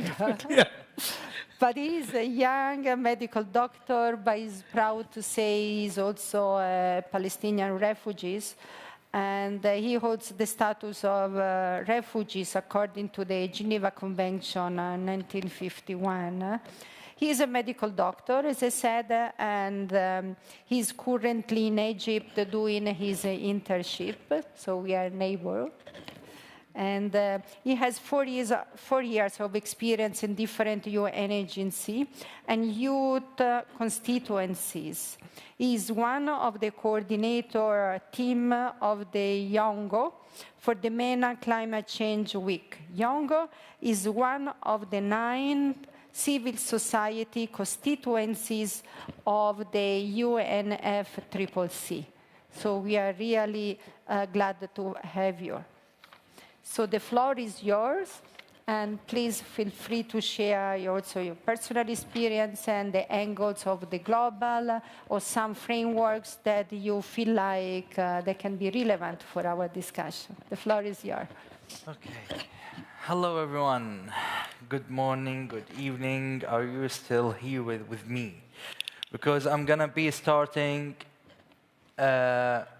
sharing my personal experience first, and then I will start from the global level from New York. I got the refugee status from my grandfather since the 1948, so we are the special case of the refugee. We are intergenerational refugee status, like literally with an infinity, I can say. So let me start from the global level, from the UNGA, and we had the UNGA the 78 in New York this year, and there was one of the high-level meetings about the universal health coverage, which is so important topic. And this year, they focused about very valuable topics. One, accountability and access to ensuring that everyone, regardless of their social economic status, geographic location, or other factors, has the access to essential healthcare services. This is the heart of universal health coverage, and involving and removing all the barriers and the challenges that facing us to access into the healthcare. Second, healthcare services delivery, discussing how the healthcare services are actually provided during the crisis too, and including the equality, including the availability of the healthcare facilities. Medical actually professional, are we having a capacity from the medical professionals, from the doctors or not? Also about the technologies and its involving the strengthening of the health system. Finally, financial protection. Protecting the individual and households from the financial burdens of healthcare expenses. Often through mechanisms like health insurance or maybe government funding to provide the catastrophe of the health care cost. All these focused on the goals that meeting into protecting the vulnerable groups, which is migrations, refugees, women and children, and also the older people. We are in the MENA region, unfortunately, we are facing a serious challenges from the different of the conflicts, and this increasing the number of the refugees. We having a different kind of the refugees actually. We have climate refugees, we have a war refugees, we have economic crisis, so that will be leads into someone to move and leaving their homelands to go and to work into the other countries. So we are facing a different kind of the crisis. The common problem with the refugees is the policies of the member states. Unfortunately, most of the member states are putting some regulations and limitations on the refugees, so they cannot access into the healthcare system. They cannot access to the education. They cannot access into the jobs. They are literally cannot have a sustainable life, which is one of the basic human rights, to having a sustainable life from all of the human rights that we are discussing. The second main challenge is the language of the Geneva Convention. The language of Geneva Convention, unfortunately, is not and does not protecting the refugee rights. Why? Let me here explaining why. They are saying into the Geneva Convention, we are recognizing the problem, but we are recommending. But they didn't say that we are must helping, we should helping. No, we are recommending the member state to do that. So there is no real commitment. Nothing is obligatory for the member states to protecting the refugees. This is the second, unfortunately. Also, what I found, it's actually interested into the Paris Agreement. And here's the heart of the point, that even the Paris Agreement, they don't have a single word about the climate refugees or about the refugees' right. So if we're having a refugee, like if we're having a climate crisis, like what happens in Libya, what happens in Morocco from the earthquake, all these areas does not having displacement people, so they are not recognized by the Paris Agreement. Then, if they are not recognized by the Paris Agreement, then who will be recognizing them? So this is also, like, I'm sorry, but I'm get touched, because if I am right now having floods in my country and I need to leave it, then where I should go? Also about the Paris Agreement, however, the agreement does acknowledge the importance of enhancing the ability to adapt and to advise the impact of the climate change, and recognizing the need to strengthen the global response to the climate-related loss and damage.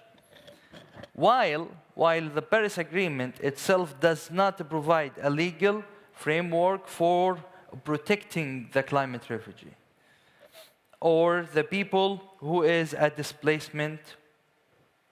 Also, the Paris Agreement does encourage the parties to enhance their support for the adaptation.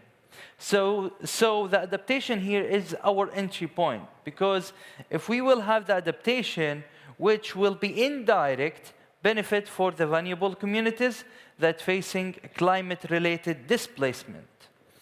One of the main opportunities that we need to put on the table for next COP, and we need it urgently, is climate security. We need the refugees' rights to be discussed and to be negotiated in the COP, and it should be in the COP. And thankfully for the COP28 presidency that they put a relief day, which is focusing about the refugee. Also, let me take you into the SDGs. How we can saying that we're going to be achieving the SDGs by the 2030 and we are leaving behind the refugees. So this is not going to be happen. If we are leaving the migrants, if we are leaving the refugees behind, if we are leaving the youth, women, girls, farmers, business, we cannot achieve it. This is the main goal. So let me take you into the SDG 10 and the relation with the SDG 30. And I will show how they are interconnected with each other.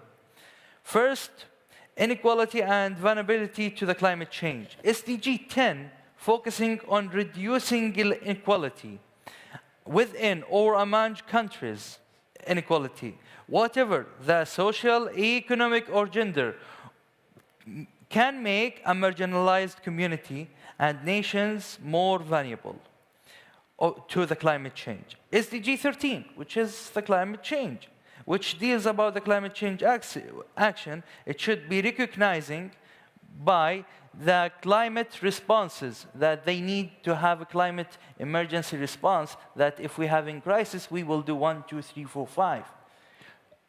To just facilitate the refugee and to facilitate the migrants during this time. Because every minute, when the crisis is happening, every minute is valuable.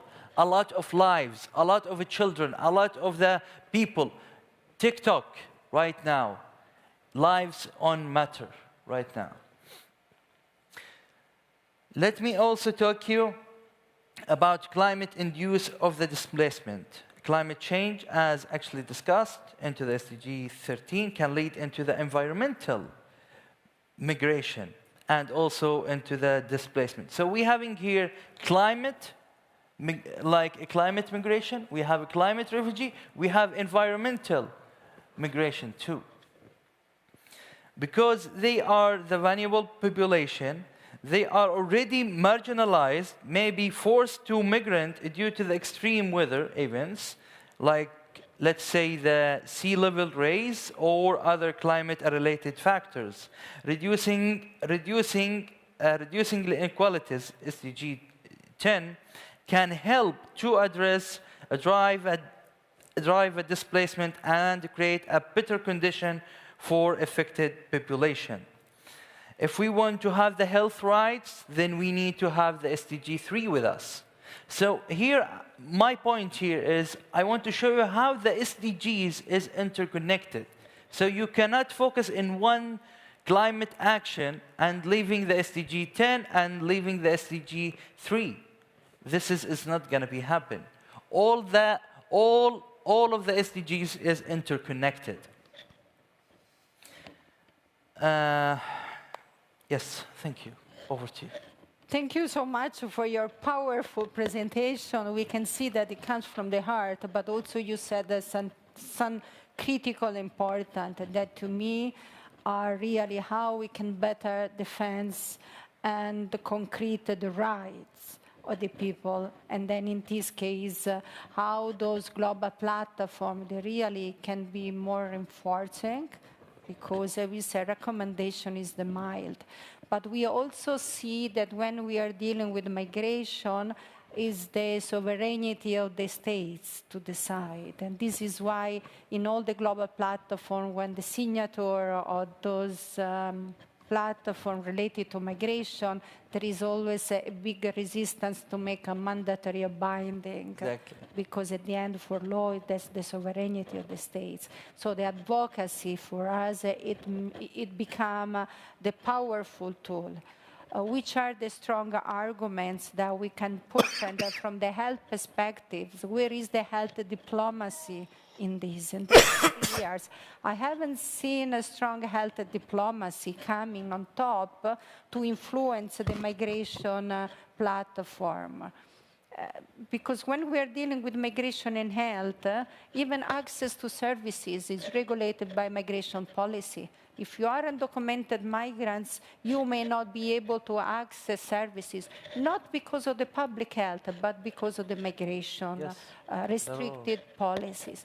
So where is the health diplomacy here? How we can extrapolate the data, strong argument that can bring into the table the migration platforms to better influence those platforms and change it. I could not agree the most to see how the SDGs are interconnected. And actually, as IOM, we are custodian on 10.7, which is the better migration policy. What do we mean for migration policy? And this is why there's a health aspect. Where are the health policy and how the health policy they incorporate the migration aspect in order they can contribute to better migration policy? So when we are looking at migration policy, are multi-sectorials. They are dealing with the workplace, with the health, etc. Looking at that SDG and dealing with the migration, the climate change, what about the trafficking? And because we have seen during actually forced displacement and some also on the climate movement, issue of trafficking is popping up now. Because when you are vulnerable, of course, you are much vulnerable to hand in the hand of smugglers, etc. So, and there are the data, SDG on data. We have seen, we need more data. There is the SDG. So definitely the SDG, and actually the design of the SDG is also, they should be interconnected. And that is a strong message we need to work, and especially dealing with migration, health, and climate change. For sure, there is an interconnection of the SDG. I also like your aspect on climate security, and of course, and then what is the response? And this is also aligned with what our colleague from the IFRC said, how to include the mobility, human mobility into the DRR, in the adaptation, etc. So you can see also from your talk how you are interconnected and how the thematic area, they should not work in isolation, but we need more and more of this forum. And I hope with this forum, maybe we can bring the data we are looking at, the argument to influence the advocacy platform, etc. This is why usually I like this intersectoral way of dialoguing. I want to just quickly open if there are any questions for the panelists. I can see no questions so far, so it means, okay, Masako-san, please. You can connect. Behind you. Okay. Thank you.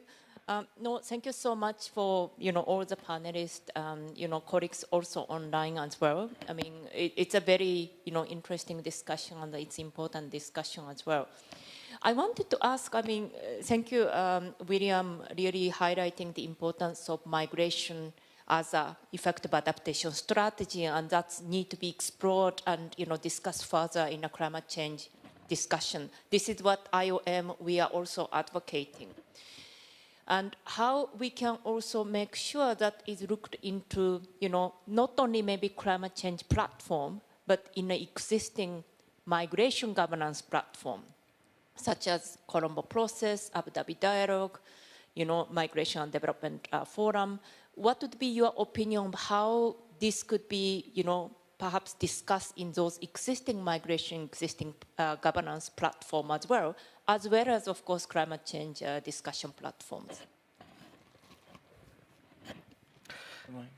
I was looking for the mic. Yeah. No, thanks for the question. Look, I think for the longest time we have been struggling with saying, is climate change and migration related and things like that, I think, and the studies say, no, it's internally displaced, and then, so there's a lot of debate on that. But I definitely think that many migrants use migration as an adaptation strategy. We have seen that at least in quite a lot of the groundwork that we have done. Not in terms of research, but in terms of services to migrants kind of thing, those who come to our community. So we know that many migrants do that. And then many migrants use migration as part of their family's resilience to climate change. So it's already there. The question is, when this practice is there, whether we are willing to now recognize it, whether we are willing to start looking for data, gathering data on this. How many, like for example, the earthquake in Nepal or the floods in Pakistan or Libya or Morocco, how many people moved because this was the easiest adaptation strategy on hand for them to build back kind of thing. Maybe we need to start collecting information like that. We are not. And if we start collecting, since the GCM discussions and SDGs talk about more legal pathways, regular pathways, this would fit very well within that discussion, plus the climate discussion. It would fit very well within that kind of bracket to see this as an adaptation resilience strategy to be brought up in intergovernmental forums so that then you could develop a possible program like that kind of thing. We are seeing pockets of this kind of developments of these programs, for example, largely in the Pacific between Tuvalu and New Zealand and things like that. But this discussion needs to be more mainstreamed. And I think that's something we really need to push for. And this could be one of those spaces in which we kind of push this agenda. Although this workshop is coming at the end of the climate week, maybe But it's interesting also to think about to which extent the legal pathway on migration are incorporated in the response when we are dealing with. Of course, the first element is saving life, and that's the priority when there are disasters, etc. But this is an interesting entry point that we can further develop to start incorporating, legal pathway when we are responding. So to which extent in the contingency plan then are we dealing with more long-term solutions, because the current approach, we moved, right? But we don't think enough where we moved and how the movement can lead to more livelihood opportunity and not only temporary solution. This can be a new pathway that we, my also colleagues, Masako, we can bring it forward, something new. I want to, before closing, to give the floor to all of you, just 30 seconds for the last message that you want to leave to this forum. Michael, are you still online? I am here, yes, I am. Okay, your last Can you hear me? word. Yes, we can hear you. Your last message, or recommendation, or reflection. No, I would like to end the way I ended my participation in Kuwait a few weeks ago, a couple of weeks ago, and that is to say two things. First of all, I will echo what William said, also saying that heat exposure or working under extreme heat or other extreme phenomena is really it's a human experience, and for much that our expertise and the expertise of scientists and science in general is crucial to finding ways to mitigate that. I believe that we all, professionals and not, we all have to start from the human experience.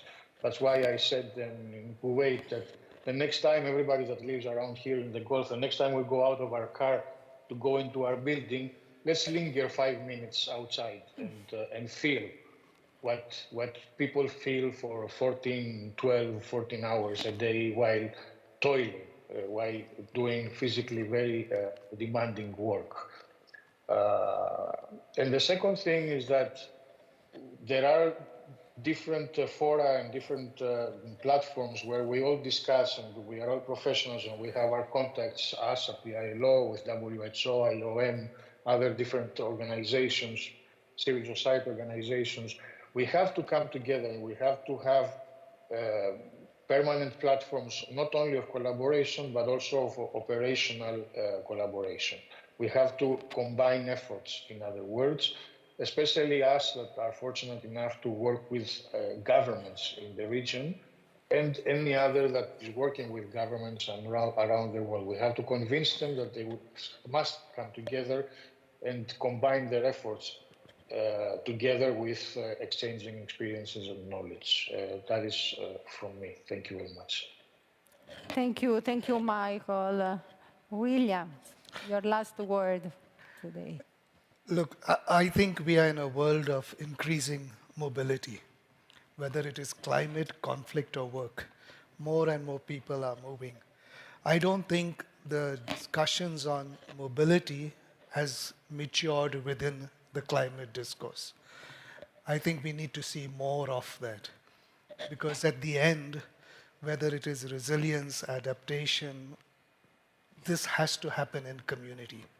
And communities that are moving will have to be involved in this discussions kind of thing. So I think the more we start focusing on, at least we start bringing up migration and it links to climate change kind of thing, I think the more we'll get a sense of how to strengthen adaptation and resilience strategies as well. Because, for example, migrants who are here, what is being done here, when they go back, some of those learnings they can take back with them. There is knowledge that is taken back as well. So I think this might be a strength to explore. Thank you. Dr. Hossam, your last recommendation from this panel.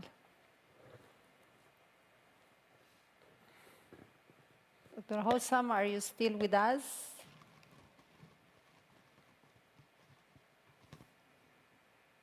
Let's maybe go back to Dr. Hossam later. Dr. Ahmed. Okay, first I would like to thank, and then I would like to add my recommendation. First, thanks for the IOM for having youth programs and engaging the youth in into the migration processes. There is actually there is a program called IOM Youth Ambassadors, which is try to engaging the youth from all across actually the globe to be the change into the migration policies, which is great to engage and having the youth perspective with the member states. Also, I would like to send a special thanks into the IOM New York office, especially the youth focal point, Miss Amira, for always try to engaging the youth up there in the UNHQ processes and try to engaging them into the SDG Summit, try to engaging them into the ECOSOC Youth Forum, the next one, and also into the Summit of the Future. All these meetings, it's so important to us as immigrants and as a youth and as a refugee. Also, finally, I would like to thank Eva from the Secretariat team for supporting me a lot in this MENA Climate Week. And recognizing, my final word is to recognizing climate refugee rights. We are demanding the real commitments and also implementation about the Human Rights Declaration and into the Paris Agreement. That's it. Thank you. And big thanks from all of us, Eva, also for your fantastic coordination and assistance indeed. Thanks to have mentioned. Thank you, Eva.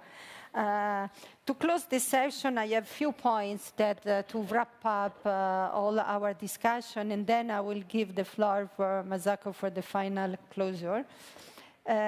Basically, in conclusion, the environmental dimension in the context of human mobility add a complexity of the health systems itself. Its resilience in the form of adaptation, we had said. But it requires strong leadership and solid evidence informed to guide policy. Another point is the complexity of all the discussion we had, the climate change impacts and his associated effect on health, especially for work and migrants, call for multi-collaborative approach, interdisciplinary and systematic action, collective action from all of them, from all the wide range of stakeholders. We have seen also from this panel how is important discussion from the different perspectives. Regular updates on data and information, and also enhancing more data in specific area, but also information on preparedness response plan, contingency plan for climate adaptation, but also how we can ensure human mobility is included in all adaptation plan of the climate change and relevant portfolio. Community attention, what I call it, and how we can more include the community. So increasing awareness on the health risk at community level and the measures that can prevent disability and mortality through the community, but also workplace intervention. I think we should always combine the two elements. No one can go and stand there alone. That's why the partnership with ILO, Migrants Forum, and IOM need to be stronger. And we need to engage community leaders, and of course the employer, which are the responsible of setting up the standard, looking at accommodation as we discussed. Early detection and timely access to preventive care. I am a public health. I insist on this point, how is important. We need to do more on insurance, the right to access, but also to increase at community level risk perception and willingness to access services at early symptoms. Usually migrants, they access where are in the late stage of the problem, and sometimes it's too late, and they will bring the disability back when they return. But we can prevent, insist on prevention. The whole route approach, we need to consider also where the migrants are coming from, dialogue with the countries of origin, and elaborate the risk factor and pre-existing condition that they may have, including trauma, psychological condition, but also the health profile, etc. So more dialogue between the countries, also origin, transit, and destination. And that's my last point. I wonder if we can identify some of the countries in the region to become a champion in advancing this agenda: health, climate change, and human mobility. There is a good potentiality. I've seen many progress that countries they are doing to protect also the health, also the migrant worker. Maybe we can have a champion countries to open the path. So I'm closing here with some thoughts and reflection. Of course, that's the beginning, and we will continue. And really a special thanks to all the panelists for the interesting, informative also discussion. Thank you. And over to you, Mazakov, to close.